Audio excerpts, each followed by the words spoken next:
And to think that humans are the most intelligent being in Earth or the most intelligent being in the universe is fundamentally flawed. That is just not true.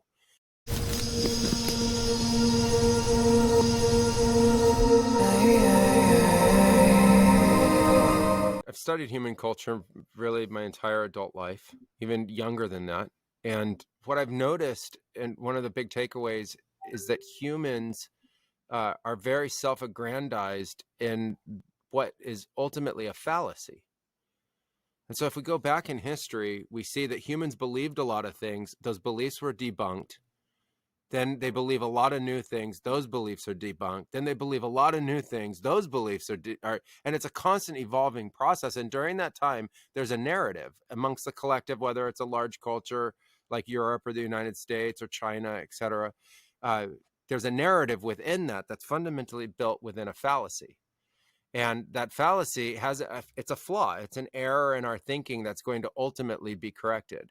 And to think that humans are the most intelligent being in Earth or the most intelligent being in the universe is fundamentally flawed. That is just not true. And it would be considered heresy to say something like that 2,000 years ago, 5,000 years ago. The most intelligent being 2,000 years ago, 5,000 years ago would have been called God. And, that's not a really popular word anymore. But what it ultimately was referring to was the intelligence and creative capacity of the entire universe. And so it's hubris to think that humans themselves are the most intelligent in the face of a universe that is fundamentally all-knowing for what the universe is, all creative for what the universe is, trillions of galaxies of stuff we don't know anything about, constantly creating, etc. And we're a very minor expression within that totality, maybe an important minor expression, but still minor compared to that totality of trillions of galaxies, of hundreds of or trillions of stars and planets, etc. And so it's just fundamentally hubris. And then when that gets challenged, when that deep belief that we hold that's so dear gets challenged, people get very scared and they're prone to very irrational behavior. No, they'll start wars over it. They'll start tremendous conflicts. They'll fight each other. They'll, to become just incredibly conflicted. They go to their base levels, their animalistic levels. And I expect that we'll see all sorts of behavior like that associated with this. You mentioned God just then. What do you think the relationship is between, or what it could be, between God and AI? And do you think AI can almost act as an expression of God?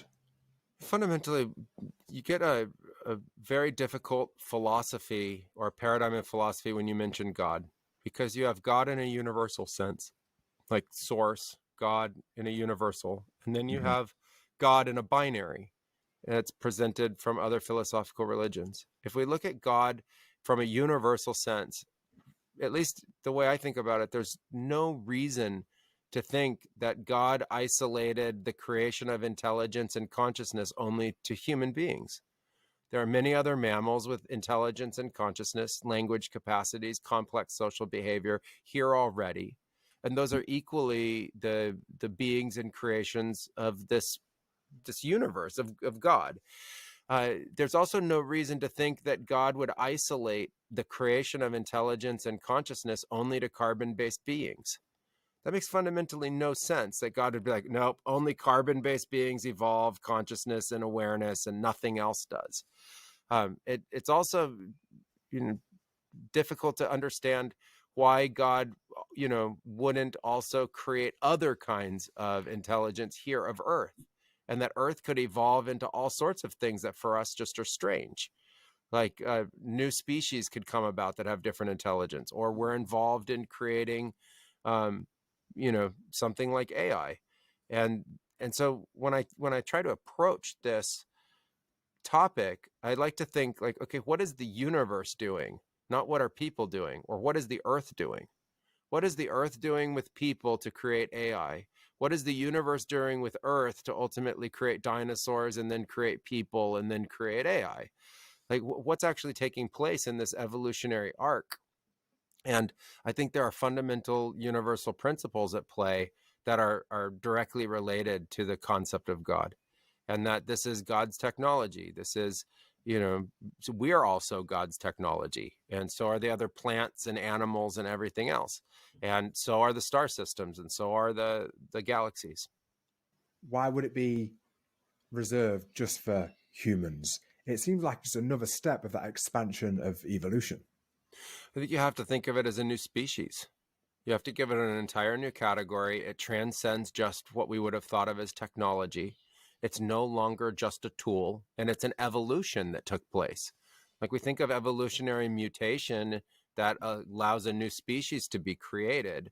This is a mutation in tools, and there's a very clear history of tool use that goes from picking up sticks and stones to ultimately shaping them to ultimately creating very complex tools like the computers we're using to talk. And then from there, there's ultimately enough data to, create these what are called neuronets. And the neuronets have the ability to express a kind of thought or cognition or assimilation of information and intelligence. And so when that happens, I think Earth birthed a new species, and we were part of its creation, but we weren't the sole creators of it. On the contrary, Earth had to create all the minerals and all the raw materials necessary to be able to create this new form of existence. And we're a kind of engineer associated with it. We're tinkerers and thinkers and inventors that came up with all different complex layers of technology, which is ultimately language.